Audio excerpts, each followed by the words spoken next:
Hello. People often ask me, how's the market? And I always say it depends. It's relative to you, your situation, and what you're trying to accomplish. So, what I wanted to do is start breaking down some of the statistics that we use when we are trying to determine what the market's doing. So, the first thing I want to do is look at where we have been over the last year using inventory and price. As of August 2025, inventory, or the number of houses on the market, is up about 15% from the same time last year. So, what's the reason for the increasing inventory? Well, that's a good question. According to Elliot Eisenberg, the Bowtie economist, demand for housing can be measured by household formation, or the number of households that are created each year. Prior to COVID, that number was up over a million a year.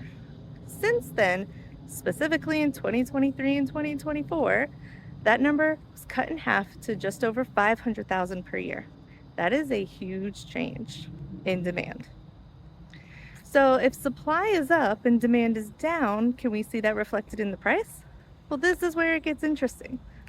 So, in Central Florida specifically, the average price per sold home is actually up about 4% from the same time last year. Right? Interesting. So that's kind of where we are and where we've been. What do we do to see where we're going and see if we can predict a little bit? Well, let's look at the last 3 months and the trends that have occurred from June, July, and August. This little bunny just hopped away.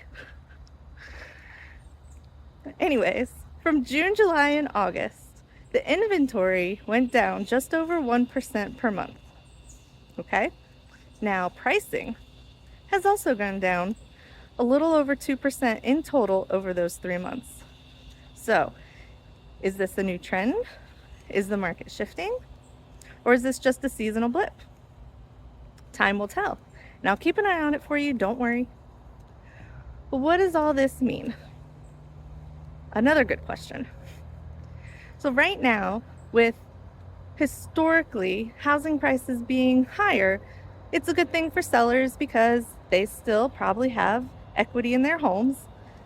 And it's with the increasing inventory, it's good for buyers because buyers now have more options. It's not the frenzy that we saw in 2021. So, both sellers and buyers now have a little bit more room to get creative with negotiations. I think that is real estate magic. No one really has the upper hand on the other person.